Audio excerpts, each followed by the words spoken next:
آپ نے جاوید اختر صاحب کے ساتھ جو ہے مناظرہ کیا اور آخر میں آپ ان کا ہاتھ ہی چوم کے چلے گئے. مطلب آپ یعنی کہ آج کا ہمارا ولاگ پوڈ کاسٹ میں اس وقت بدل گیا جب ہم لوگ مفتی صاحب کے ساتھ، ویسے تو کل شام کو بیٹھے تھے، آپ لوگ آج دیکھ رہے ہیں ولاگ. مفتی صاحب کے ساتھ ہم بیٹھے تھے کوئی 10-15 منٹ بات کرنے کے لیے، اور سبحان اللہ وہ ایک دم جو ہے نا 40-50 منٹ پہ اس کی ڈیوریشن چلی گئی اور پتہ بھی نہیں چلا. تو بڑا انٹرسٹنگ ہم نے پوڈ کاسٹ کیا مفتی صاحب کے ساتھ، اور کچھ ایسی چیزیں مفتی صاحب سے پوچھی ہیں جو ہمیں پہلے ان کے بارے میں نہیں پتہ تھی، اور ظاہر ہے انہوں نے جو ہے انہیں اپریشیٹ کرنا، انہیں ٹریبیوٹ دینا، یہ ہمارا حق بنتا ہے. اللہ تعالیٰ ان کو سلامت رکھیں اور اللہ تعالیٰ ان سے مزید کام لیں دین کا اس طرح کا. تو آج کا پوڈ کاسٹ کافی مزیدار ہونے والا ہے انشاءاللہ، اور ساتھ ساتھ ہم لوگ تھوڑا بہت مدینہ بھی گھومیں گے پھریں گے، بہت زیادہ نہیں لیکن آپ کے ساتھ اس کے کلپس شیئر کرتے رہیں گے. تو السلام علیکم ورحمۃ اللہ وبرکاتہ. میں ہوں عبد المالک خلیل اور آپ کو ایک نئے خوبصورت ولاگ پلس پوڈ کاسٹ میں خوش آمدید. آپ کو پتہ ہی ہے آج ہمارا اسپیشل دن ہے، اور اسپیشل دن ایک اسپیشل ناشتے سے شروع ہونا چاہیے. اور جناب صبح صبح ایک زبردست کافی ہونی بڑی ضروری ہے. ناشتہ ہو جائے، کافی ہو جائے تو آپ کو مزہ آ جاتا ہے، آپ کا دن جو ہے نا کمال کا گزرتا ہے. ماشاءاللہ. یہ جناب اعلیٰ اسپیشل سینڈوچز ملتی ہیں دوار سعادہ سے. اس میں ہم نے یہ چکن والی سینڈوچ لی ہے، اور دوسری ہے ہمارے پاس یہ شکشوکا بالجبنہ. یہ دیکھیں یہ ہے چکن والی سینڈوچ، اس کے ساتھ بھی جو ہے نا آئی تھنک چیز اس میں ڈالی ہوئی ہے. یہ آپ کو ایک بار ٹرائی کرنی چاہیے. بسم اللہ. I will never leave my prayer. I know that you're always there. For every door that you close, you'll guide me to many more. لیں جی خواتین و حضرات، مسجد النبوی کے پاس پہنچ چکے ہیں، اور مفتی صاحب کا جو ہوٹل ہے نا مسجد النبوی کے پاس ہی ہے. ہوٹل کا نام تو شیئر نہیں کر سکتا آپ کے ساتھ، لیکن ان کے لیے سب سے پہلے میں ایک گفٹ لینا چاہتا ہوں. لازمی گفٹ لے کے جانا چاہیے جہاں بھی آپ جائیں، کیونکہ گفٹ لینے اور دینے سے جو ہے نا محبت بڑھتی ہے. تو ان کے لیے ایک گفٹ میں یہاں سے لیتا ہوں، اور اس کے بعد انشاءاللہ پھر مفتی صاحب کے پاس چلتے ہیں، آپ کو بھی گفٹ دکھاتے ہیں انشاءاللہ. اس وقت جناب میں اوبرائے ہوٹل کے پاس ہوں، لیکن مفتی صاحب اوبرائے ہوٹل میں نہیں ہیں. یہاں پر ہمارے جو ہے نا موسٹ فیوریٹ پرفیوم ہے احمد المغربی، یہاں سے ایک گفٹ باکس ہوتا ہے. السلام علیکم سر. وعلیکم سر. کیسے ہیں جناب؟ ٹھیک ٹھاک ہے الحمدللہ. آپ سنائیں ٹھیک ہے الحمدللہ. اندازہ ہو گیا؟ ابھی تک بھائی کو میں نے بتایا نہیں ہے کہ ہمارے کون ہے مہمان، یہ کیا کرنے جا رہے ہیں، صرف بلا لیا ہے میں نے بھائی کو. ایک ہی ہوتا ہے جو لاسٹ ٹائم ملے تھے، وہی ہے. کون؟ مفتی طارق مسعود صاحب. نہیں نہیں نہیں نہیں بتایا آپ کو. مفتی صاحب بہت مزیدار مفتی صاحب آئے ہوئے ہیں مدینہ میں. اوکے میں نے ان کو دیکھا، وہی کنٹینجنسی. یس سمجھ گئے نا. ہاں بس کنٹینجنسی ورڈ سے مفتی صاحب جو ہے نا ماشاءاللہ مشہور ہے. دیکھیں یا طیبہ اس کا نام ہے، اور ادھر خوبصورت ایک جے نماز ہے مدینہ المنورہ کے جو ہے نا کلرز سے انسپائرڈ، اور یہاں پر یہ ایئر فریشنر ہے، جے نماز پہ بھی ڈال سکتے ہیں آپ. ادھر یہ آئل ہے مدینہ کی روضہ کی خوشبو سے انسپائرڈ، اور یہ ہے روضہ سے انسپائرڈ خوشبو پرفیوم میں. بہت زبردست ہے، میری فیوریٹ ہے. اور ایک چیز ادھر بھی ہے بھائی، یہ دیکھیں ماشاءاللہ. یہ ہمارے پیارے مفتی صاحب کے لیے جو ہے نا گفٹ میں لے کے جا رہا ہوں انشاءاللہ. چلیں بسم اللہ. لو جی گفٹ پیک ہو گیا. یار میں نے ٹرائی کیا تھا ایک بوکے لے جاؤں ساتھ میں، لیکن وہ ابھی ساری شاپس بند تھی، تو مفتی صاحب سے ملنے کا یہی ٹائم تھا، اس لیے یہ best gift.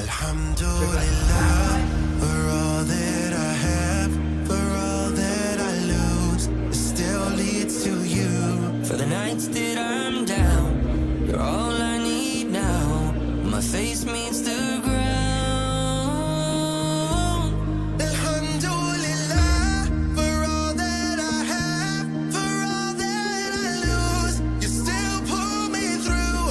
For the nights that I'm down, you're all I need. ہمیں شیخ آپ نے وقت دیا، جزاک اللہ خیر. السلام علیکم ورحمۃ اللہ وبرکاتہ. کیسے ہیں؟ وعلیکم السلام ورحمۃ اللہ وبرکاتہ. الحمدللہ ٹھیک ہیں. آپ کا سفر کیسا جا رہا ہے مدینہ المنورہ؟ اللہ کا فضل ہے الحمدللہ، بہت عمدہ الحمدللہ. شیخ آپ سے ایک سوال تو میں نے کرنا ہے، وہ یہ کہ آج کل جو ہمارے نوجوان بچے ہیں جی، وہ ان کے اپنے دین کو لے کر ڈاؤٹس ہوتے ہیں صاف الفاظ میں، اور ان کے والدین کسی بھی ایک شعبے سے تعلق رکھ سکتے ہیں، ظاہر ہے ان کو اتنا علم نہیں ہوتا، تو وہ جو ہیں اپنی اولاد کی تربیت میں کس طرح سے رول ادا کریں، یہ کچھ ایسے پوائنٹس آپ ہمیں دے دیجئے گا. لیکن اس سوال سے بھی پہلے میں آپ سے جو ہے نا تھوڑا سا آپ کی بایوگرافی کے بارے میں جاننا چاہوں گا کہ آپ ماشاءاللہ پیدا کہاں پر ہوئے اور کہاں پر ہوتے ہیں، تعلیم کہاں سے حاصل کی آپ نے؟ ماشاءاللہ میری پیدائش کشمیر کی ہے. اچھا ماشاءاللہ. جی، میری والدہ در حقیقت کشمیری ہیں، تو ننیال کشمیر میں ہیں، اور والد صاحب کولکتہ سے ہیں.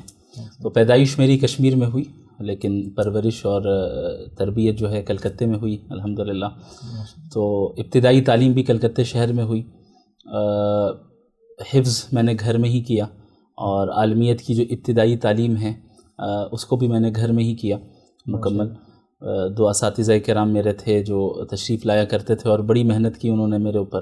حفظ بھی کرایا اور عالمیت کی ابتدائی تعلیم بھی گھر میں کرائی. اس کے بعد پھر میں دارالعلوم ندوۃ العلماء گیا عالمیت کرنے کے لیے، عالمیت کے آخری سال مکمل کرنے کے لیے، چونکہ ابتدائی تعلیم جو ہے، ابتدائی کتابیں جو عالمیت کی تھی ندوے کے سلیبس کے اعتبار سے، وہ میں نے گھر میں ہی مکمل کر لی تھی الحمدللہ. پھر ندوۃ العلماء جو لکھنؤ میں ہے، وہاں پر ایگزام دے کر میں نے سیکنڈ لاسٹ ایئر میں ایڈمیشن لیا، جسے ہم عالیہ ثالثہ کہتے ہیں. تو 2 سال الحمدللہ وہاں ندوۃ العلماء میں پڑھ کر عالمیت میں نے مکمل کی، اور پھر وہیں پر تعلیم جاری رکھی. اور 2 سال پھر میں نے اسپیشلائزیشن کی ہے تفسیر اور علوم القرآن میں. اور پھر اس کے بعد تدریب افتاح جو ہے وہ بھی میں نے وہیں دارالعلوم ندوۃ العلماء سے مکمل کیا. پھر اس کے بعد الحمدللہ کولکتہ شہر میں ہی کام کرتا رہا. دینی جو بھی خدمات ٹوٹی پھوٹی کر سکتا ہوں کوشش کی میں نے، اللہ کے فضل سے وہ چیزیں ہوتی رہیں. مرکز الوحیین کے نام سے میں نے اپنا ایک آن لائن انسٹیٹیوشن اسٹیبلش کیا، جس میں اب تک الحمدللہ کئی اسٹوڈنٹس استفادہ کر چکے ہیں آل اوور ورلڈ، چونکہ آن لائن ہے الحمدللہ، ہمارے ورک شاپس کے ذریعے، ہمارے کورسز کے ذریعے، اور ابھی بھی کر رہے ہیں اللہ رب العالمین کے فضل سے. پھر اس کے بعد میں نے ابھی 2024 میں ریسنٹلی وحیین فاؤنڈیشن کو اسٹیبلش کیا کولکتہ شہر میں. مرکز الوحیین یہ ایک آن لائن انسٹیٹیوشن الگ ہے. وحیین فاؤنڈیشن یہ دراصل اسلامک چیریٹیبل ٹرسٹ ہے، جہاں پر ہم تعلیم میں بھی کام کر رہے ہیں، اور نان پروفٹ ٹرسٹ ہے. سوشل ورک بھی کر رہے ہیں، بعض مسجدوں کی جو ہے ذمہ داریاں اور مینجمنٹ بھی سنبھال رہے ہیں، اور بھی کئی ساری ایکٹیویٹیز ہیں الحمدللہ. اسی کے تحت وحیین انٹرنیشنل اسکول کو بھی ہم نے کولکتہ شہر میں اسٹیبلش کیا، جہاں ہمارا مقصد یہی ہے کہ ماڈرن ایجوکیشن کو ویسٹرن پیراڈائم سے نکال کر ہم کیسے اسلامک پیراڈائم کے تحت پڑھائیں. چونکہ آج جو ہمارے بچے عموماً جو نوجوان نسل الحاد کی طرف، ایتھزم کی طرف جا رہی ہے، یا ویسٹرن آئیڈیالوجیز کو وہ اختیار کر رہے ہیں، اس کی بنیادی اور بہت اہم وجہ ویسٹرن سسٹم آف ایجوکیشن ہے. جس سسٹم آف ایجوکیشن سے گزر کے 10 سال 12 سال جب وہ ادھر سے گزرتے ہیں، تو خود بخود وہ ایسے اصولوں کو پڑھتے ہیں، اور ماڈرن کنٹمپرری سبجیکٹس کو اس پیراڈائم اور اس امبریلا کے تحت پڑھتے ہیں جو مٹیریلزم پر جس کی بنیاد ہے، اور جس کی بنیاد ہی الحاد پر ہے. نتیجہ یہ نکلتا ہے کہ خود بخود ہمارے نوجوانوں کے اندر الگ الگ جو ہے ڈاؤٹس آنے لگتے ہیں. تو وحیین انٹرنیشنل اسکول کا مقصد ہمارا یہ ہے کہ ہم ماڈرن ایجوکیشن کو بھی اسلامک پیراڈائم کے تحت ڈھال کر پڑھائیں. چونکہ ظاہر ہے اسلام سائنس کو پڑھنے سے نہیں روکتا، اسلام ان تمام سبجیکٹس کو پڑھنے کی ترغیب دیتا ہے جس سے اس امت مسلمہ کو کسی بھی اعتبار سے نفع پہنچے. تو اس میدان میں ہمیں بھی آگے ہونا ہے، لیکن بشرط یہ کہ ہم کتاب و سنت کی روشنی میں آگے بڑھتے چلے جائیں، اور اللہ کے نبی صلی اللہ علیہ وسلم کی تعلیمات کے مطابق. تو یہ وحیین انٹرنیشنل اسکول کو بھی ہمیں اسٹیبلش کرتے ہوئے تقریباً 1 سال ہوا ہے ابھی، اور وحیین فاؤنڈیشن کو 1.5 سال ہو گئے. اور اس وقت فی الحال میں انٹرنیشنل اسلامک یونیورسٹی ملیشیا میں قرآن اینڈ سنت ڈپارٹمنٹ میں PhD کر رہا ہوں الحمدللہ. ماشاء اللہ تبارک اللہ. چلیں اللہ تعالیٰ آپ سے قبول فرمائیں آپ جو خدمت کر رہے ہیں، اور اس کے علاوہ اللہ تعالیٰ آپ کو کامیاب فرمائیں. آمین یا رب. آپ صرف ایک پہلو میں PhD نہ کریں بلکہ 3-4 پہلو میں کریں تو اللہ تعالیٰ آپ کو برکت دیں. جو ہمارا کور سوال تھا کہ آپ کی ماشاءاللہ بایوگرافی تو آپ نے اتنی اسپیڈ میں بتائی اصل میں بتا کر عادت ہو گئی ہے، فوراً پروفیشن پہ آ گئے آپ. ویسے آپ کے والدین کا کافی لگاؤ تھا الحمدللہ. دیکھیں سب سے اہم رول اللہ رب العالمین کے فضل کے بعد سب سے اہم رول والدین کا ہی ہے.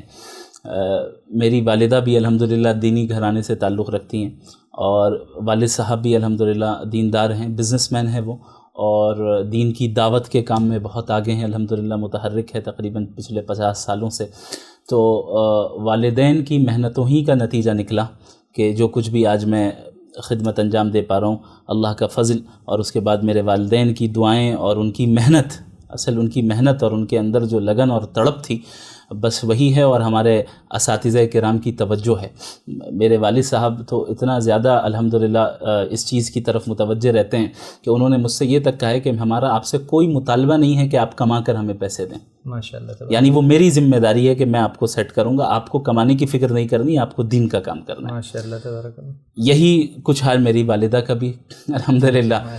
بچپن سے اس طرح کا ماحول میرا, والدہ نے بھی اکثر مجھ سے ایک مرتبہ مجھے یاد ہے کہ انسان کی طبیعت میں نشیب و فراز جو ہے وہ سے انسان گزرتا ہے اور قبض و بسط کی کیفیت آتی ہے. کبھی کبھی ایسا ہوتا ہے کہ انسان تھوڑا ڈاؤن فیل کر رہا ہے, کبھی سوچنے پر مجبور بھی ہوتا ہے انسان کہ میں جو کر رہا ہوں اسے کنٹینیو کرنا چاہیے یا نہیں کرنا چاہیے, صحیح ڈائریکشن پہ جا رہا ہوں یا نہیں جا رہا ہوں. کبھی کبھی تھوڑی سی جو ہے مایوسی سی کیفیت آ جاتی ہے, مایوسی تو نہیں کہنا چاہیے چونکہ مایوسی مومنین کو یہ زیب نہیں دیتی, لیکن بہرحال ایک ایسی کیفیت آتی ہے جہاں طبیعت بڑی ڈاؤن ہوتی ہے. تو ایک مرتبہ ایسے ہی میرے ساتھ بھی ہوا, تو میں نے اپنی والدہ سے تذکرہ کیا کہ میں ایسا سوچ رہا ہوں, پتہ نہیں اس فیلڈ میں کتنا آگے بڑھنا چاہیے, میں صحیح کر رہا ہوں کہ نہیں کر رہا ہوں, یا کچھ اور کام کرنا چاہیے مجھے. تو انہوں نے فوراً یہ کہا کہ حالات کو دیکھ کر اگر آپ گھبرا رہے ہیں اور پیچھے ہٹ رہے ہیں تو پھر میری تربیت اور میری پرورش کا فائدہ کیا ہوا؟ ہم نے کیوں پالا آپ کو؟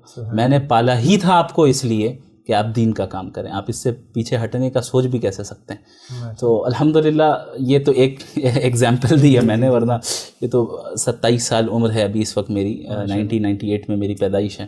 تو ابھی 27 سال کی مدت میں ان جیسے والدین مجھے ملے الحمدللہ. آپ کو سن کر تعجب ہوگا, عموماً آج کے زمانے میں والدین جو ہیں بچوں سے کہتے ہیں کہ بھئی ایسا نہ کرنا ویسا نہ کرنا ورنہ یہ ہو جائے گا ورنہ وہ ہو جائے گا. ابھی الحمدللہ میرے بیانات وغیرہ بھی موجود ہیں مغربی افکار کے بارے میں. اب مغربی افکار میں نیشنلزم بھی ہیں اور بھی کئی ساری چیزیں ہیں, تو اس پر بھی وہ چیزیں کھل کر کئی مرتبہ سامنے آئی ہیں. تو اس کا ریاکشن تو ظاہر ہونا ہے, ریاکشن ہوا اور لوگوں نے جو ہے مخالفت کی, اور بعض لوگوں نے مطالبہ کیا کہ آپ اپنے اس جملے کو واپس لیں. میرے ابو نے کہا ہے بھولے سے بھی جملہ واپس نہ لینا, ورنہ یعنی پہلے تو وہ نہیں چھوڑیں گے کہ پیچھے نہیں ہٹنا, کمر کس لو. جب اس راستے کو اختیار کر لیا تو اب آگے بڑھنا ہے, پیچھے آنے کا کوئی سوال نہیں ہے. پیچھے آ کر مجھے اور پوری امت کو شرمندہ نہ کرنا, یہ میرے ابو کا لفظ ہے, یہ ان کا جملہ ہے. تو الحمدللہ اللہ رب العالمین ان دونوں کو جزائے خیر عطا فرمائے, اور بس ان کی تربیت اور پرورش بچپن سے رہی ہے, اور پھر ان کے بعد جو احسان ہے میرے اوپر میرے اساتذہ کرام کا ہے. میرے اساتذہ جتنی بھی, یعنی سب کا نام لینا پاسبل نہیں ہے, لیکن جتنے اساتذہ کرام سے میں نے پڑھا ہے, الف با تا سا سے پڑھانے والے جو تھے وہاں سے لے کر آج تک جو مجھے مغربی تہذیب کے رد میں ٹرین کر رہے ہیں, جتنے اساتذہ کرام ہیں ہر ایک کی کنٹریبیوشن ہے, ہر ایک کا اپنا ایک رول ہے. بالخصوص دارالعلوم ندوۃ العلماء کا, ندوۃ العلماء سے جو فکر مجھے ملی اور ندوۃ العلماء کے جو اساتذہ کرام ہیں ان کی تربیت میں رہنے کا موقع ملا, ان کی پرورش میں رہنے کا موقع ملا.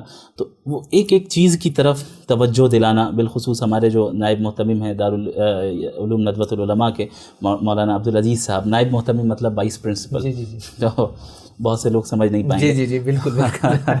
مولانا عبدالعزیز بھٹکلی صاحب ندوی حفظہ اللہ تعالی, وہ تو اس چیز پر بھی ہماری تربیت کرتے کہ آپ کی ٹوپی سیدھی ہے یا نہیں سیدھی ہے, آپ کے کپڑے صاف ہیں یا صاف نہیں ہے, آپ کی وضاحت کیسی ہے, آپ کس طرح اپنے آپ کو پریزنٹ کر رہے ہیں, آپ کی باڈی لینگویج کیسی ہے, آپ کی فکر کیا ہونی چاہیے, کس انداز میں گفتگو ہونی چاہیے. اسی طرح ہمارے اور بھی جو اساتذہ کرام, حضرت مولانا رابع حسنی ندوی رحمہ اللہ تعالی, ان کا انتقال ہو گیا, ہمارے بڑے عالم دین, ان سے جو کچھ سیکھنے کو ملا. ہمارے محتمم جو پرنسپل ہیں ندوۃ العلماء کے, اس وقت بہت بڑے عالم ہیں, ان کی کتابیں کئی ممالک میں پڑھائی جاتی ہیں. ہمارے شیخ سعید الرحمن العظمی حفظہ اللہ تعالی, وہ ہیں، اور پھر ان کے علاوہ میں نے دارالفتہ میں جو ندوۃ العلماء کے دارالفتہ میں شیخ نیاز احمد صاحب ندوی حفظہ اللہ تعالی، ان حضرات کی نگرانی میں رہا، ان کی تربیت میں رہا، اور ہر ایک کا، ان میں سے ہر ایک کا اپنا اپنا ایک الگ مزاج، اپنا انداز، تو ہر ایک سے سیکھنے کو ملتا ہے نا. جب آپ کسی ایک ہی کے ساتھ صرف ہیں جی جی جی تو ظاہر ہے آپ کے اندر وہ خوبیاں آئیں گی، لیکن جب الگ الگ مزاج اور الگ الگ انداز اور الگ الگ صلاحیت کے حامل شخصیات کے ساتھ آپ جب وقت گزاریں تو ظاہر ہے کہ آپ کو اور زیادہ ایکسپوجر ملتا ہے، آپ اور زیادہ جو ہے جان پاتے ہیں کہ کس انداز میں ہمیں زندگی گزارنی چاہیے. تو ان حضرات کا، اور پھر بالخصوص ہمارے ابھی ڈاکٹر مفتی یاسر ندیم الواجدی حفظہ اللہ تعالی یونائٹڈ اسٹیٹس میں اس وقت مقیم ہیں، وہ ان کے پاس میں نے ویسٹرن آئیڈیالوجیز کے رد پر 2 سالہ کورس کیا ہے تحافظ الملاحدہ کے نام سے. تو ان کا بھی بڑا احسان ہے میرے اوپر کہ انہوں نے مجھے سکھایا کہ یہ جو فکر آپ ندوے سے لے کر آئے ہیں کہ مغربی تہذیب اور ویسٹرن سویلائزیشن کے خلاف کام کرنا ہے، تو اب کس انداز میں کرنا چاہیے، اس میں ہمیں مفتی یاسر ندیم الواجدی دامت برکاتہم العالیہ نے بہت مدد کی اور ابھی بھی کر رہے ہیں. تو یہ جتنے اساتذہ کرام ہیں، مستقل جو ہے اپنی محبت کا اظہار کرنا، اپنی توجہ کا اظہار کرنا، بس یہی ساری چیزیں ہیں. اور پھر ہمارے آپ حضرات ہیں، آپ حضرات کی دعائیں بھی ساتھ رہتی ہیں. تو بس اسی کا نتیجہ یہ نکلا کہ الحمدللہ ایک بہت بڑا کام اللہ رب العالمین نے اپنے فضل سے اور ان حضرات کی توجہ اور دعاؤں کے نتیجے میں لیا ہے. ماشاء اللہ تبارک اللہ. تو آپ اپنے آپ کو یا آپ کے اساتذہ آپ کو موٹیویٹڈ کیسے رکھتے ہیں؟ دیکھیں انسان ہے، تھک جاتا ہے، اس کے اوپر کافی سارے خیالات ہوتے ہیں، کبھی کوئی بھی سوچ حاوی آ جاتی ہے، کچھ بھی ہو جاتا ہے. ایک مرتبہ میری امی نے، پہلے امی سے آتا ہوں میں پھر اساتذہ پہ، انہوں نے مجھ سے کہا ایک مرتبہ جب ایسی صورت تھی کہ جب بھی آپ ڈی موٹیویٹڈ ہو جائیں تو ہمیشہ قرآن کو اپنا ہتھیار بنائیں. یعنی آپ کی زندگی میں کوئی بھی مشکل آئے، قرآن کو ہمیشہ اپنا ہتھیار بنانا. یہ وہ جملے ہیں جو ہمیشہ میرے دل و دماغ میں جو ہے گونجتے رہتے ہیں. تو در حقیقت قرآن کریم اللہ کے نبی صلی اللہ علیہ وسلم کی زندگی اور اللہ کے نبی صلی اللہ علیہ وسلم کی جو احادیث ہیں، اس سے زیادہ بڑھ کر کوئی اور چیز، کوئی سورس ہو ہی نہیں سکتی جو آپ کو موٹیویشن دے. بالکل. اور پھر اس کے علاوہ ہمارے اساتذہ کرام اور ہمارے جو علماء کرام ہیں، میں آپ کو پرسنل اپنی کیفیت بتاتا ہوں، ہر انسان کے ساتھ اس میں تجربہ الگ ہو سکتا ہے. مجھے جب موٹیویشن کی ضرورت ہوتی تو بعض ہمارے علماء ندوۃ العلماء میں ایسے تھے کہ میں صرف انہیں دیکھنے جاتا تھا. اچھا. یعنی انہیں دیکھ کر ایک قوت ملتی تھی، انہیں دیکھ کر ایک موٹیویشن ملتی تھی.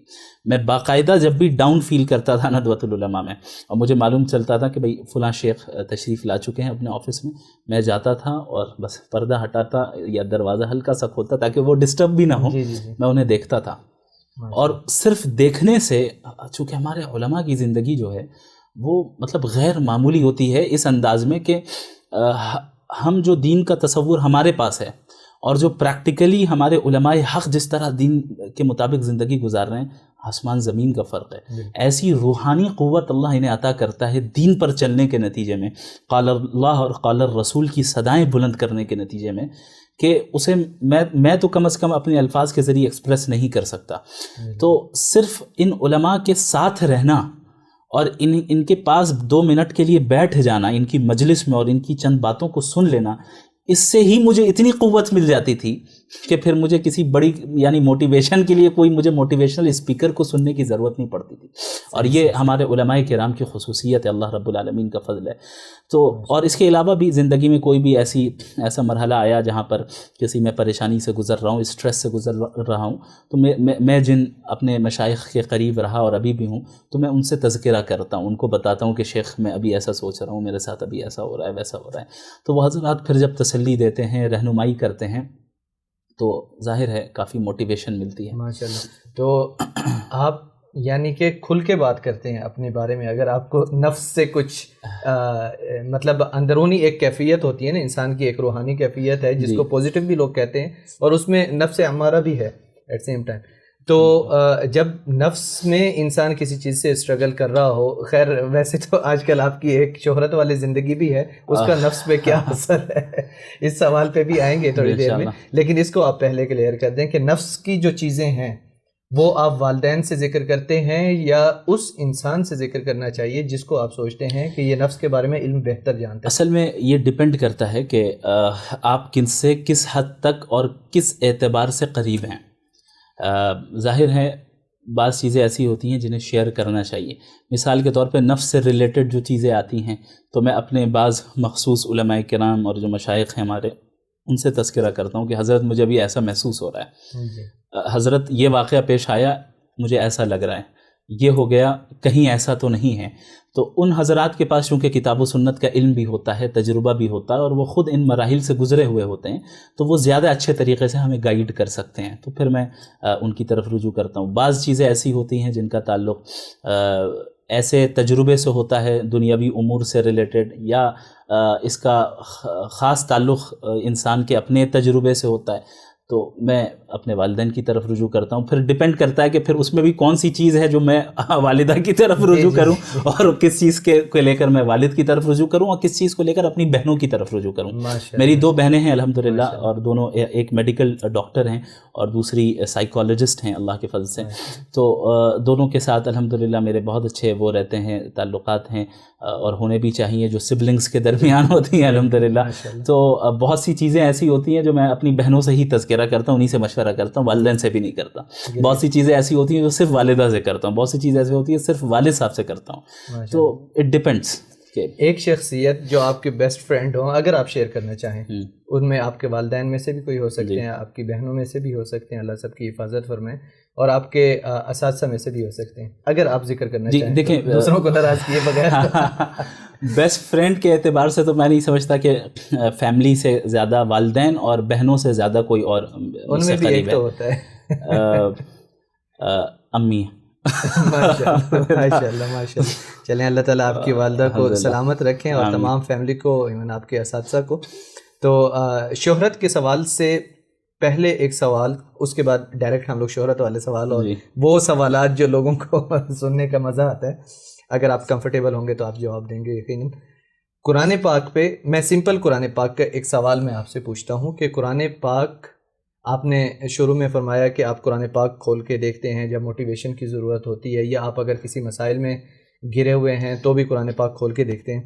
تو قرآن پاک پہ میں صرف چاہتا ہوں کہ جو بچے قرآن نہیں پڑھتے, یا پھر جو صرف عربک میں پڑھتے ہیں, جو ترجمہ نہیں پڑھتے, تفسیر نہیں پڑھتے, خالصتاً قرآن پاک پہ کوئی ایک, میں چاہتا ہوں آپ کے. دیکھیں, ایک تو ہمارے یہاں اب ایک مسئلہ یہ ہے کہ امت قرآن سے کٹتی چلی جا رہی ہے, اور پہلے تو قرآن کو سمجھنے, اس کی قراتوں میں جو قرات ہیں مختلف, اس میں مہارت حاصل کرنے, پھر تفسیر کو پڑھنے کا مزاج ہوا کرتا تھا, پھر وہ ایسے سے کم ہو کے صرف تلاوت تک محدود رہا, اور اب تلاوت بھی ختم ہوتی چلی جا رہی ہے. ہمارے معاشرے میں تلاوت اب کب ہوتی ہے؟ صرف رمضان کے مہینے میں ہوتی ہے کہ بھئی 5 ختم ہم کر لیں, 10 ختم کر لیں, اور پورے سال پھر ہم نے قرآن کو رکھا, یا کسی کا انتقال ہو گیا, یا نئی دکان لی ہے تو اب قرآن خوانی کے نام پہ قرآن کھول لیا.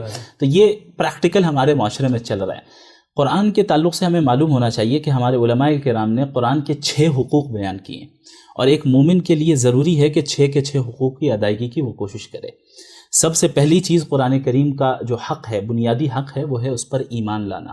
کہ سورۃ الفاتحہ سے لے کے سورۃ الناس تک یہ پوری کتاب اللہ کی طرف سے نازل ہے. الفاظ بھی اللہ کے ہیں, معنی بھی اللہ کے ہیں, اس میں کسی بشر کا کوئی دخل نہیں ہے, کسی مخلوق کا کوئی دخل نہیں ہے, اللہ کا کلام ہے, اور قرآن کریم جو ہے اللہ کی صفت ہے.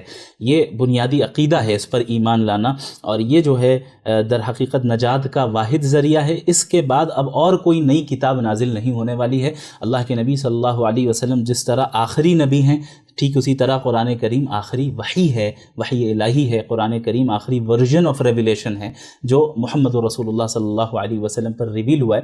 اب اس پر ہم ایمان لائیں, یہ بنیادی حق ہے جو ہم سب الحمدللہ ایمان رکھتے ہیں. دوسرا حق قرآن کریم کا یہ ہے کہ قرآن کریم کی اس طرح تعظیم کی جائے جس طرح اللہ کے نبی صلی اللہ علیہ وسلم نے سکھایا ہے. وَمَن يُعَظِّمْ شَعَائِرَ اللَّهِ فَإِنَّهَا مِن تَقْوَى الْقُلُوبِ, کہ جو اللہ کی نشانیوں اور شاعر کی تعظیم کرے وہ تو در حقیقت اس کے دل کے تقوی کی بات ہے. آج ہمارے یہاں ایسے افراد بھی نظر آتے ہیں, علیاذ باللہ, اللہ حفاظت فرمائے, ہم سب کو ہدایت دے, کہ قرآن کا احترام بھی باقی نہیں رہا. آپ قرآن کو عام کتابوں کی طرح کوئی کتاب سمجھتے ہیں, یا دیگر مذاہب کی کتابوں کی طرح کتاب سمجھتے ہیں. نہیں, آپ کو یہ در حقیقت ویسٹرن دنیا کی طرف سے پوری پلاننگ یہ رہی کہ اسلام کو بھی ریلیجن کے باکس میں لا کر محدود کر دو, کہ جب آپ اسلام کی بات کریں تو کہیں اچھا ہاں اس کے علاوہ اور بھی تو ریلیجنز ہیں. آپ کو تمام ریلیجن کے صف میں کھڑا کر دیا گیا. ہمیں ہمارے دین کو حقیقت کیا ہے کہ یہ سارے ادیان باطل ہیں, یہ انسانوں کے بنائے ہوئے ہیں یا تحریف شدہ ہیں. یہ واحد ایک مذہب جو دین ہے اللہ کی طرف سے جو محفوظ ہے اور جو برحق ہے، جس میں انسان کا دخل نہیں ہے، وہ در حقیقت دین اسلام ہے. تو قرآن کریم کی تعظیم بھی ہونی چاہیے، اس کا احترام بھی ہونا چاہیے، لیکن اس احترام میں غلو بھی نہ ہو، افراد بھی نہ ہو، تفرید بھی نہ ہو. ہمارے ہاں ایک طبقہ تو ایسا ہے کہ احترام میں اتنا غلو کرتا ہے کہ اچھا بھائی میری کیا حیثیت ہے کہ میں قرآن کو ٹچ کروں، لہٰذا میں پڑھوں گا ہی نہیں، وہی شیلف میں رہنے دو. تو ایسے افراد بھی ہیں اور ایسے افراد بھی ہیں، اللہ ہدایت دے، تو جو قرآن کا احترام نہیں کرتے ہیں. تو تعظیم اور اس طرح قرآن کی تعظیم کرنا، احترام کرنا جس طرح اللہ کے نبی صلی اللہ علیہ وسلم سکھایا ہے اعتدال کے ساتھ. تیسرا حق قرآن کریم کا اس کی تلاوت کرنا ہے. ہمارے یہاں یہ بھی ایک ٹرینڈ چل پڑا ہے کہ بعض حضرات کا پورا فوکس جو ہے اس پر ہوتا ہے کہ آپ کو قرآن کو سمجھنا ہے. اس پر اتنا فوکس ہے کہ قرآن کی تلاوت کی اہمیت انہوں نے گھٹا دی. کیا فائدہ، آپ تو سمجھ ہی نہیں رہے ہیں پڑھ کر، یعنی آپ کو تو سمجھ نہیں آ رہا ہے کہ قرآن جو آپ پڑھ رہے ہیں آپ کو تو اس کی میننگ نہیں پتہ ہے، تو تلاوت کر کے کیا فائدہ ہے، اس سے اچھا آپ ٹرانسلیشن پڑھیے. تو یہ بھی ایک غلط فکر ہے، تلاوت چھوڑ دیتے ہیں اور صرف ٹرانسلیشن پڑھتے ہیں.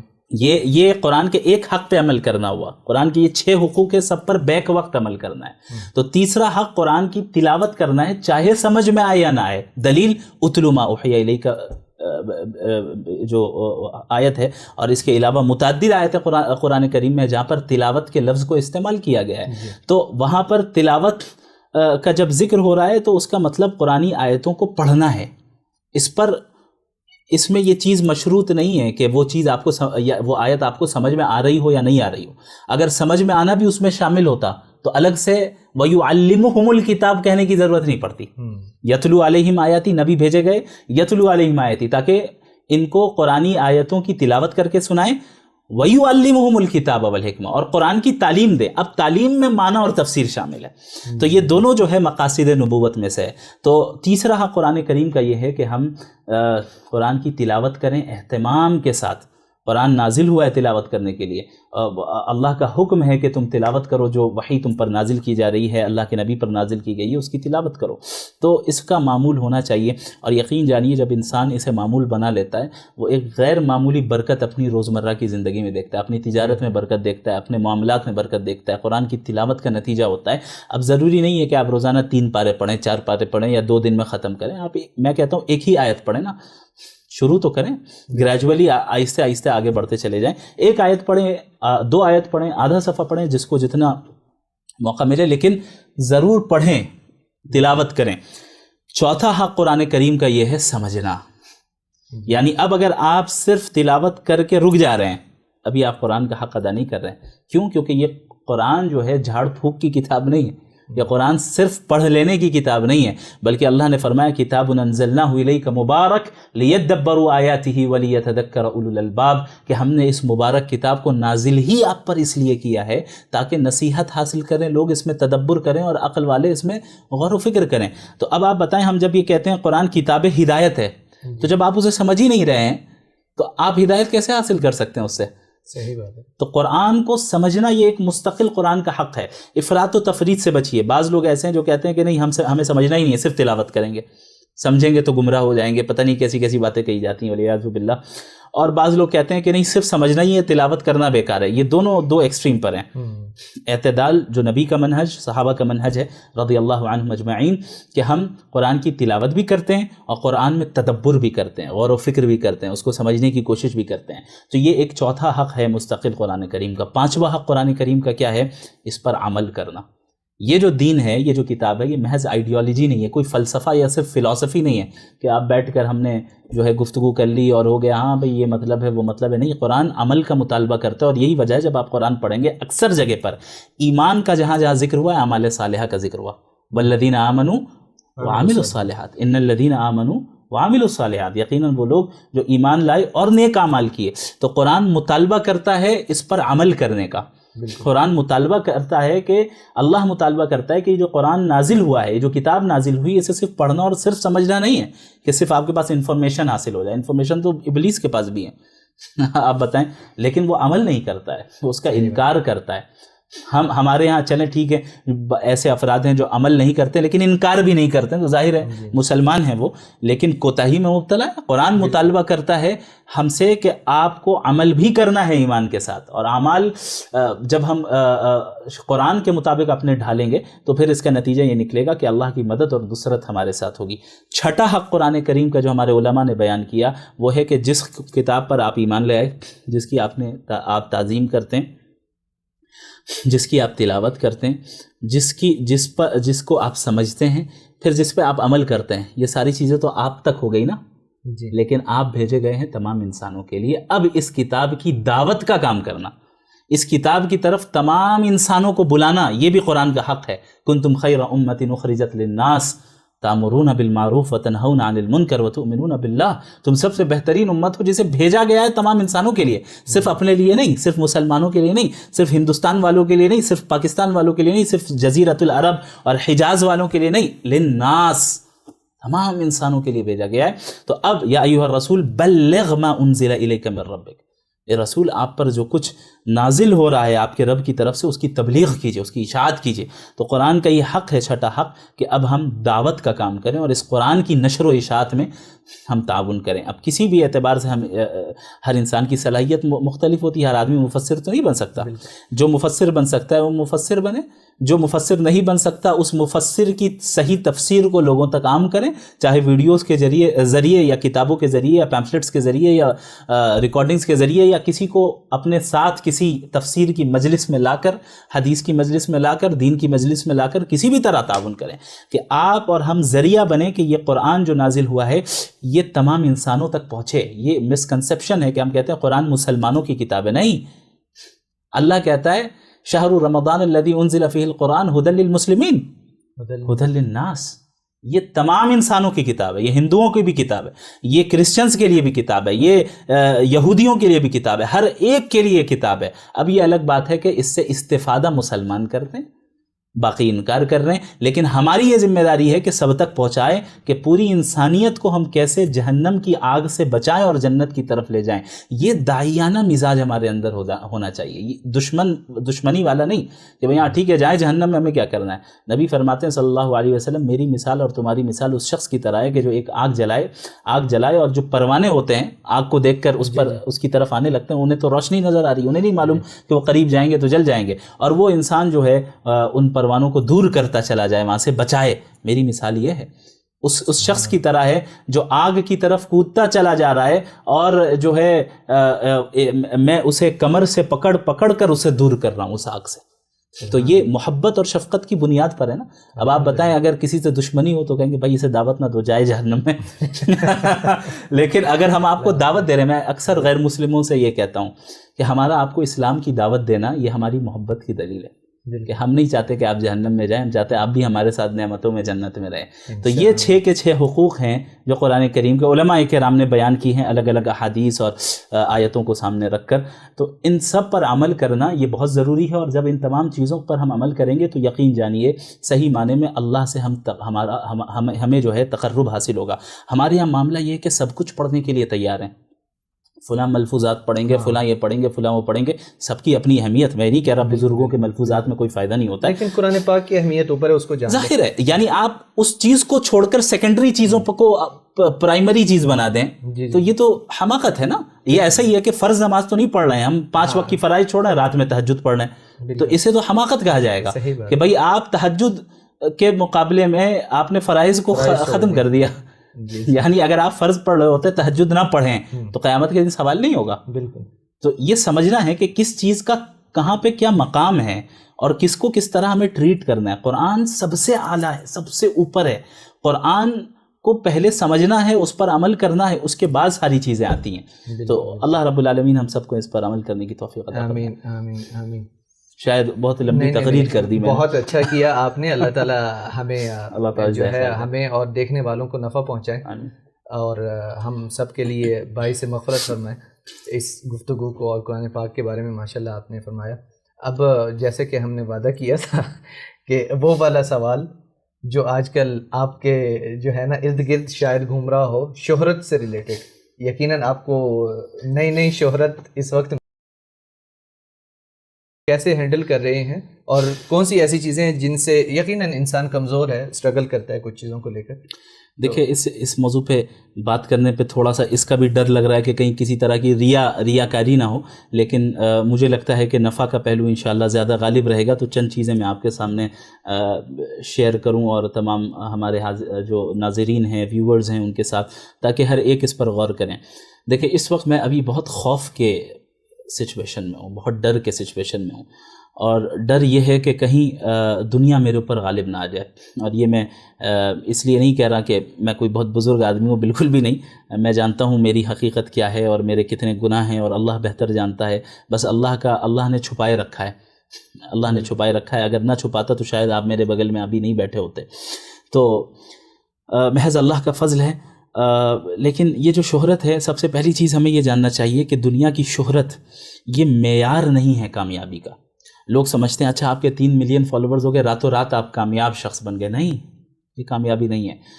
مال آ جائے کامیابی نہیں ہے, عزت مل جائے, منصب مل جائے, اقتدار مل جائے, حکومت آپ کو حاصل ہو جائے, یا آپ کی جو ہے کہیں کہ آپ کا اپنا بنگلہ ہو, آپ کی اپنی گاڑی ہو, جو کچھ ہو, یہ معیار کامیابی نہیں ہے.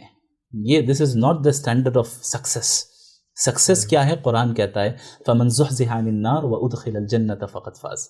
جو جہنم سے بچا لیا گیا اور جنت میں داخل کر دیا گیا, وہ ہے سکسیسفل پرسن. تو کامیاب کیا میں ہو گیا؟ ابھی نہیں ہوا. وہ تو قیامت کے دن پتہ چلے گا. اللہ جب اپنے فضل سے جنت میں داخل کرے گا تب ہم یہ کہہ سکتے ہیں کہ ہاں ہم کامیاب ہو گئے. تو شہرت کامیابی کا معیار نہیں. اصل چیز یہ ہے کہ اللہ کے یہاں بندہ مقبول ہوا ہے یا نہیں ہوا ہے. ایک بندہ اس دنیا میں اس کو کوئی نہیں جانتا, لیکن ہو سکتا ہے اللہ کے ہاں وہ مقبول ہو, فرشتوں کے درمیان اللہ اس کا تذکرہ کرتا ہو. وہ اصل مشہور آدمی وہ ہے. صحیح بات ہے. اور اللہ کے ہاں مقبولیت نہیں ہے, لوگوں کے ہاں مقبولیت ہے. تو اس مقبولیت کا کوئی فائدہ نہیں بلکہ الٹا وبال ہے. تو اللہ اسے بچائے. مجھے اکثر میں اپنے علماء سے بھی یہ سوال کرتا ہوں کہ ہمیں ڈرنا چاہیے کہ کہیں یہ اللہ کی طرف سے استدراج تو نہیں ہے, ڈھیل تو نہیں ہے, کہ اللہ نے مہلت دی ہے اور یہ پکڑ کی کوئی صورت تو نہیں ہے. ایک انسان کو یہ سوچنا چاہیے اور اپنے علماء سے, مشائخ سے رابطے میں رہنا چاہیے. تو اس وقت بس یہ اسی خوف کی جو ہے تھوڑی سی کیفیت میرے اوپر ہے کہ کہیں اس وقت کسی طرح کی کوئی ایسی لغزش نہ ہو جائے جو میں اللہ کے یہاں ناپسندیدہ بندوں میں علی اعوذ باللہ کہیں شمار نہ ہو جائے, کہیں دنیا غالب نہ آ جائے. چونکہ اللہ کے نبی صلی اللہ علیہ وسلم نے وارن کیا اس امت کو کہ مجھے تم پر اندیشہ اس بات کا ہے کہ تم پر دنیا کے دروازے کھول دیے جائیں گے, دنیا کھول دی جائے گی اور پھر اسی میں تم غافل ہو جاؤ گے. کہیں ایسا نہ ہو کہ کسی طرح کا کبر اور عجب آ جائے, کہیں ایسا نہ ہو کہ دوسروں کو ہم حقیر سمجھنے لگیں. اچھا اس کے تو صرف 400 فالوورز ہیں, میرے 3 ملین فالوور, اس کی کیا اوقات ہے. کہیں یہ چیزیں جو ہے یہ چیزیں انسان کو لے ڈوبتی ہیں. ایک انسان ہمیشہ اسے چاہیے کہ اپنے اندر تواضع رکھے, اپنے اندر وہ عجب نہ لائے, اس کے اندر کبر نہ آئے. تو یہ جو مرحلہ ہے یہ بڑا حساس مرحلہ ہے, بہت سینسٹیو مرحلے سے ابھی میں گزر رہا ہوں.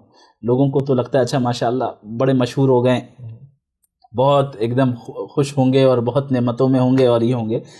باقی انسان کے ساتھ کیا معاملات ہوتے ہیں, کیا کیفیت ہوتی ہے, وہ انسان جانتا ہے, اللہ جانتا ہے. تو بس یہی ہے کہ آپ سے بھی دعا کی گزارش ہے, ہمارے ویور سے بھی, کہ یہ دعا کریں کہ اللہ مجھے فتنوں سے بچائے رکھے. اصل یہ جب تک ایک انسان صحیح طریقے سے اس کی یعنی دین پر, ایمان پر, فتنوں سے محفوظ ہو کر موت نہ ہو جائے تب تک وہ محفوظ ابھی نہیں ہے. جب تک زندہ ہے اس بات کا اندیشہ ہے کہ فتنوں میں پھنس سکتا ہے, لغزشوں میں پھنس سکتا ہے. اللہ رب العالمین حفاظت فرمائے. شیخ, ہمارا تربیت والا سوال رہ گیا کہ والدین جو ہیں خاص طور پہ الحاد کے دفاع میں اپنے بچوں کو جب ایمان, قرآن, اسلام سکھا رہے ہوتے ہیں تو ان کو کچھ پوائنٹس دے دیں تاکہ ان کے لیے ایسے سمجھیں کہ وہ کہتے نہیں کہ ایک بالکل مسئلہ ہے کہ بس اتنا سا آپ کر لیں نا تو آپ کا کام آسان ہو جائے گا. دیکھیں اتنا سے کرنے سے آسان نہیں ہوگا, ابھی اتنے فتنے ہیں. لیکن یہ ہے کہ یہ موضوع اصل میں بہت طویل ہے, تو میں بہت زیادہ ڈیٹیل میں تو ابھی نہیں جاؤں گا, مختصراً بتاؤں. 3-4 چیزیں ہیں جن کو کی طرف بہت زیادہ توجہ ہونی چاہیے. سب سے پہلی چیز یہ ہے کہ ہم اپنے بچوں کو کن کی صحبت میں رکھ رہے ہیں. جسے ہم کہتے ہیں صحبت صالحین, نیک لوگوں کی صحبت اختیار کرنا. تو ان کا جو فرینڈ سرکل بھی ہو ایسے ہی لوگوں کا ہو جو دیندار گھرانوں میں ہوں, اور آپ کا گھر بھی دیندار ہو. اچھا، یعنی ہمارے یہاں ایک ڈیمانڈ یہ ہوتا ہے نا کہ ہم اسکول بھیج رہے ہیں، مدرسے بھیج رہے ہیں، کیا تربیت ہو رہی ہے؟ مدرسے میں وہ اسکول میں وہ 4 گھنٹے ہیں، باقی 20 گھنٹے آپ کے ساتھ ہے، تو زیادہ آپ کے گھر کی تربیت کا اثر پڑے گا. آپ نے اپنے گھر کو کتنا دیندار بنایا ہے، تو اپنے گھر کو دیندار بنانا یعنی دینی ماحول گھر میں قائم کرنا. دوسری چیز اپنے بچوں کے فرینڈ سرکل اور جس کے ساتھ ان کا اٹھنا بیٹھنا ہے، اس کا خیال رکھنا کہ دینداروں کے ساتھ ہو. تیسری چیز یہ جو موبائل ہے اور جو سوشل میڈیا ہے، اس کو بہت ہی کنٹرولڈ انداز میں صحیح عمر میں اپنے بچوں کو دینا. یعنی بہت شروع سے تو ایک دم ہی نہیں دینا. ہمارے یہاں تو ابھی 1 سال کا بچہ ہے، اس کے ہاتھ میں موبائل دے دیا جاتا ہے، چونکہ رو رہا ہے، چپ نہیں ہو رہا ہے، ماں تھکی ہوئی ہے، یا یہ کہ بھائی ماں باپ جو ہے پریشان ہیں، اپنے موبائل خود چلا رہے ہیں، وہ ان کو اپنے بچوں کے ساتھ کھیلنا یا ان کو چپ کرانے کی فکر نہیں بلکہ ٹینشن ہو رہا ہے. تو ایسا کرو کہ موبائل دے دو، عادت لگ گئی. اب یہ آہستہ آہستہ آگے بڑھتے بڑھتے جب وہ انٹرنیٹ کو جانے گا، پھر آگے کی چیزوں کو جانے گا، تو یہ جو آپ نے فری ایکسس مکمل دے دیا ایک غلط عمر میں، یہ بہت غلط ہوا. اسی کا نتیجہ یہ نکلا ہے کہ سوشل میڈیا پہ ایسے لوگوں کو سن رہے ہیں جہاں سے شکوک و شبہات بھی آ رہے ہیں. تو آپ کو ایک تو یہ اب آپسی مشورے سے یہ طے کریں کہ اپنے بچوں کو کب دینا ہے.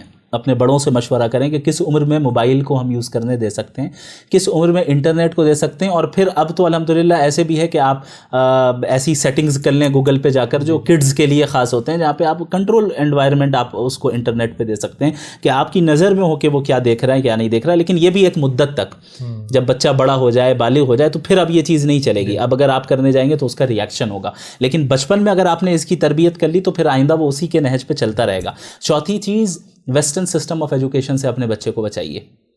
ویسٹرن سسٹم آف ایجوکیشن سے اپنے بچے کو بچائیے. اس کے لیے آپ اسلامک پیراڈائم کے تحت اسلامک انگلش میڈیم اسکولز کو اپنے ملک میں قائم کریں، الگ الگ جگہوں پہ قائم کریں، جہاں پر آپ کے بچہ دینی ماحول میں یہ عصری علوم بھی حاصل کرے اور دینی علوم بھی وہ حاصل کرے. یہ چند پوائنٹس اس وقت ذہن میں، اس کے علاوہ بھی بہت سی چیزیں ہیں.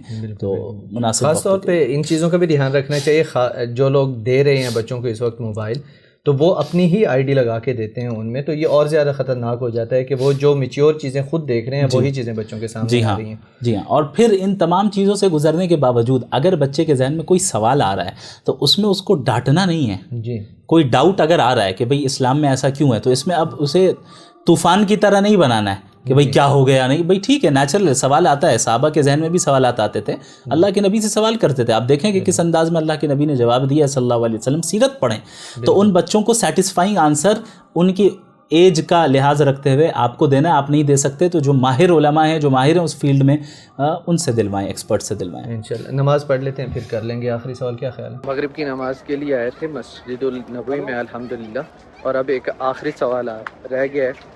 شیخ صاحب سے جو ہے نا آخری سوال پوچھتے ہیں اوپر جا کے. آپ نے جاوید اختر صاحب کے ساتھ جو ہے مناظرہ کیا اور آخر میں آپ ان کا ہاتھ ہی چوم کے چلے گئے. مطلب آپ یعنی کہ ایک اسلام میں وہ چیز ہے کہ جب کوئی دین لے آئے تو سب سے پہلے غسل کرے اور وہ ساری چیزیں، اور پھر آپ نے ایسے شخص کا ہاتھ چوما. یہ سمجھ نہیں آیا ہمیں. یہ پتہ نہیں ہاتھ چومنے والی بات کیسے چل گئی. سب سے پہلی چیز تو یہ ہے کہ میں نے ہاتھ نہیں چوما تھا. ہاں یہ ہے کہ ان کا ہاتھ اپنے سر پہ رکھا تھا. اس کی کیا وجہ ہے میں بتاتا ہوں انشاءاللہ. ہاتھ چومنے کا جہاں تک تعلق ہے تو اصل میں وہ وہاں سے جب ہم لوگ اٹھے اسٹیج سے تو اب بھیڑ آنے لگی، لوگ بات کرنے لگے، تو اب آواز ان کی سنائی نہیں دے رہی تھی مجھے. تو ان کو سننے کے لیے میں ایسا جھکا تھا. اب کسی نے پیچھے سے ویڈیو اٹھائی ہے تو اسے لگا کہ شاید میں ہاتھ چوم رہا ہوں. تو ایسا نہیں ہے، میں نے کوئی ہاتھ نہیں چوما تھا.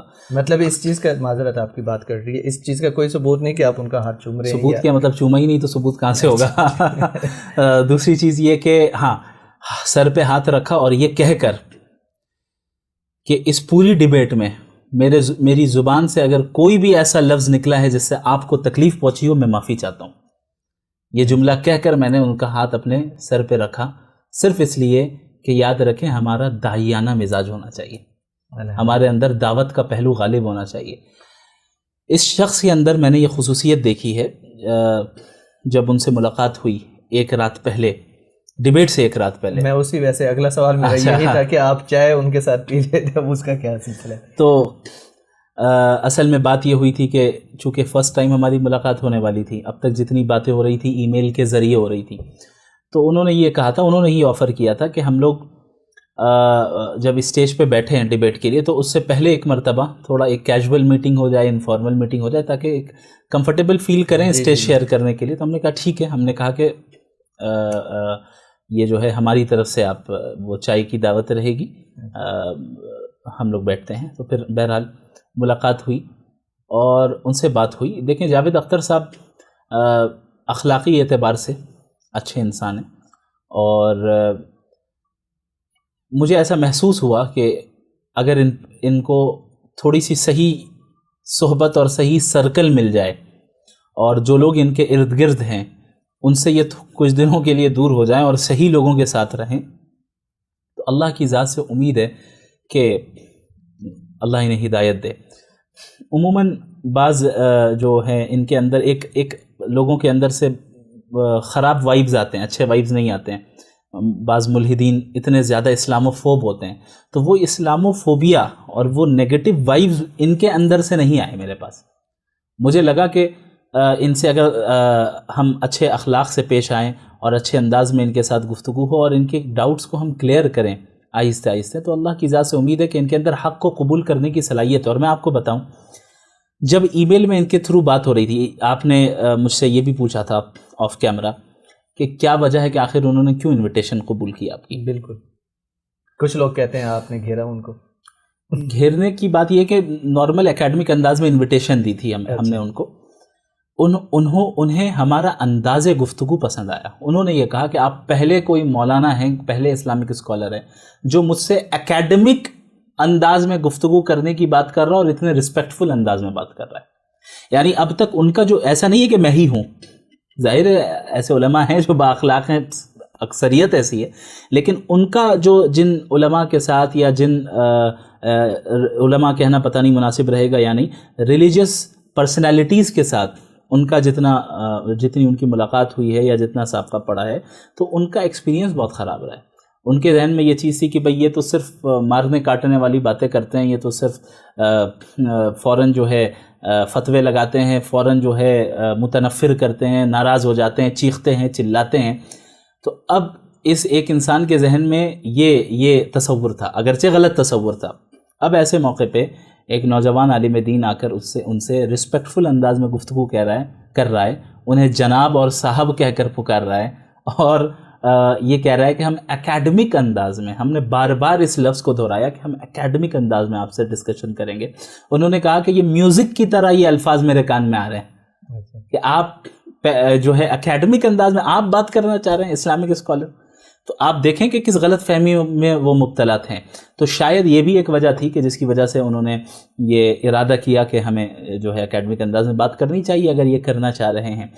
تو مجھے یہ چیز نظر آئی ان کے اندر کہ ان کے ساتھ داعیانہ پہلو ہونا چاہیے غالب, ان جیسے لوگوں کے ساتھ. ایسے بھی ملحدین ہیں بہت جن کے ساتھ تھوڑا سا جو ہے سخت پہلو ہی ہونا چاہیے, چونکہ وہ اپنے لمیٹیشنز کو کراس کر جاتے ہیں, اپنے حدود کو کراس کرتے ہیں, اور پھر وہ گستاخی تک چلے جاتے ہیں اور بہت ساری چیزیں کرتے ہیں. تو ظاہر ہے ایسے لوگوں کے ساتھ ایسے لوگوں کو تو میں کبھی نہیں کہوں گا کہ اگر برا لگاؤ تو معاف کر دیجیے گا, لیکن یہ ڈیپینڈ کرتا ہے کہ آپ کا جو مخاطب ہے جس کو آپ دین کی طرف دعوت دے رہے ہیں. دیکھیں مناظرہ وغیرہ سب اپنی جگہ پر, لیکن ان تمام چیزوں کا بنیادی مقصد یہ ہے کہ بندوں کو اللہ سے جوڑنا ہے. بالکل, بات تو دعوت پہ ہی آتی ہے نا, جیت ہار تو ہے نہیں. ظاہر ہے اب سامنے والے شخص کو کے تعلق سے ایک دائی کو یہ محسوس ہو رہا ہے کہ اس کے ساتھ نرم پہلو اختیار کرنا اس کو دعوت دینے میں زیادہ مفید ثابت ہوگا, تو میں وہ اختیار کروں گا. جہاں محسوس ہوگا کہ نہیں اس کے ساتھ سخت پہلو اختیار کرنا ہے, میں وہ اختیار کروں گا. اور نبی صلی اللہ علیہ وسلم کی زندگی اور انبیاء کی زندگی کو آپ دیکھیں تو دونوں پہلو آپ کو نظر آئیں گے. بعضوں کے ساتھ سختی کا معاملہ ہوا, بعضوں کے ساتھ نرمی کا معاملہ ہوا.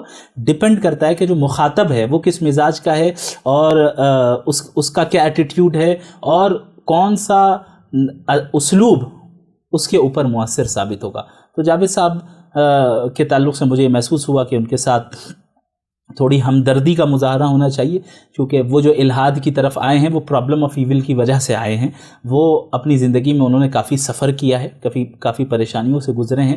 ایک یہ بہت بڑی وجہ ہے کہ اس کی وجہ سے وہ الحاد کی طرف آئے. اگرچہ لاجیکلی اور علمی اعتبار سے یہ بہت ہی بھونڈی سی چیز ہے, لیکن بہرحال ایسے لوگوں کے تعلق سے ایمپیتھی ہونی چاہیے، ایسے لوگوں کے تعلق سے ہمدردی ہونی چاہیے، ان کو دھتکارنا یا متنفر نہیں کرنا چاہیے، بلکہ اچھے انداز میں ان کے ڈاؤٹس کو کلیئر کر کے انہیں گلے سے لگانا چاہیے، اور ضرورت پڑنے پہ ان کے ہاتھ کو اٹھا کے سر پہ رکھ بھی دینا چاہیے اگر اس سے اس بات کا امکان ہو کہ اللہ اس کے دل کو نرم کر سکتا ہے۔ تو یہ صرف آپ نے اخلاقاً ان کا ہاتھ جی اٹھا اخلاق کے اور اس کے اپنے اعتبار سے سر پر رکھا بس، اور ہاتھ چوما نہیں، ہاتھ نہیں چوما تھا۔ جزاک اللہ خیر۔ ایون ہم کچھ ایسے لوگ بھی ہوتے ہیں، ظاہر ہے علماء کا لفظ آپ نے نہیں استعمال کیا، اور ہم میرے جیسا ناچیز انسان تو ویسے علماء کا نام نہیں لے سکتا ان چیزوں میں، جو کہ ہم مسلمان بھی جو بچے ہیں یا ٹین ایجرز ہیں وہ سوال کرنے سے ڈرتے ہیں کہ کہیں وہ ہمیں آگے سے ڈانٹ نہ دیں گے اس طرح کا۔ تو اللہ تعالیٰ ہم سب کو ہی بہترین اخلاق عطا فرمائیں، اور اللہ تعالیٰ کی دین کی خدمت ہم سے اگر اللہ تعالیٰ لے لیں تو اس سے بڑی خوش قسمت نہیں ہو سکتی، اور اللہ تعالیٰ آپ سے قبول فرمائے آپ کی خدمات، اور آپ کو اجر عظیم عطا فرمائے، اور مدینہ کا سفر ماشاء اللہ تبارک اللہ، اللہ تعالیٰ آپ کا قبول و منظور فرمائے۔ اس وقت مسجد النبوی بھی ہمارے سامنے ہے، اور الحمدللہ بہت اچھا لگا آپ سے بات کر کے۔ جزاک اللہ خیر، مجھے بھی بڑی خوشی ہوئی کہ آپ ہی سفر میں تھے، آپ نے بڑی محبت کا اظہار کیا اور ڈائریکٹ یہاں آپ تشریف لائے مدینے میں سے ملاقات کے لیے۔ اللہ رب العالمین آپ کو جزائے خیر عطا فرمائے، آپ کے گھر والوں کو جزائے خیر عطا فرمائے، اپنے حفظ و امان میں رکھیں اور آپ کو ہدایت کا ذریعہ بنائے۔ در حقیقت یہی ہے جو صلاحیتیں، ایک چیز آپ کے لیے بالخصوص میں کہوں گا کہ میرے ایک استاذ نے مجھ سے یہ بات کہی تھی کہ جو انسان کے پاس صلاحیتیں ہوتی ہیں، انسان کے پاس جو ٹیلنٹ ہوتا ہے، اور جو بھی اللہ نے نعمت دی ہے، مثال کے طور پہ آپ کے پاس ایک پلیٹ فارم ہے، آپ کو اللہ نے بولنے کی صلاحیت دی، آپ کو اللہ نے باتوں کو، چیزوں کو پریزنٹ کرنے کی اچھے انداز میں صلاحیت دی، تو یہ ہمیشہ یاد رکھنا چاہیے کہ نعمتیں اور صلاحیتیں جو ہیں انسان کے اندر جو صلاحیتیں ہوتی ہیں، یہ اللہ کی طرف سے نعمت ہوتی ہیں، اور اللہ کی نعمت کو اللہ کے راستے میں لگانا ہے، اللہ کی نعمت کو اللہ کے راستے میں لگانا ہے۔ تو اب ہم اس کی کوشش کریں کہ جو ہے صحیح دین اور صحیح چیزیں لوگوں تک کیسے پہنچیں، اور لوگوں کی مدد کریں اللہ سے اپنے آپ کو جوڑنے کے لیے، اور در حقیقت لوگوں کو، بندوں کو اللہ سے جوڑنا یہی انبیاء کا مشن رہا ہے۔ بالکل، جزاک اللہ خیر۔ اور آپ دیکھنے والے تمام حضرات کے لیے میری ایک سادہ سی دعا ہے، وہ یہ کہ اللہ تعالیٰ آپ کو مدینہ کی زیارت نصیب فرمائیں، اور اللہ تعالیٰ آپ کو دنیا و آخرت میں خیر عطا فرمائے۔ اب اس نشست میں آپ سے اجازت چاہتا ہوں، اور انشاءاللہ شیخ کے ساتھ اور کوئی وقت ملا تو ضرور کسی بالکل الگ پہلو پہ ہم لوگ بات کرنا چاہیں گے ضرور، اور جتنی بار بھی آپ سے ملیں یقیناً ہمارے لیے خوشی کا باعث ہوگا شیخ۔ تو اللہ حافظ، السلام علیکم ورحمۃ اللہ وبرکاتہ۔ وعلیکم السلام۔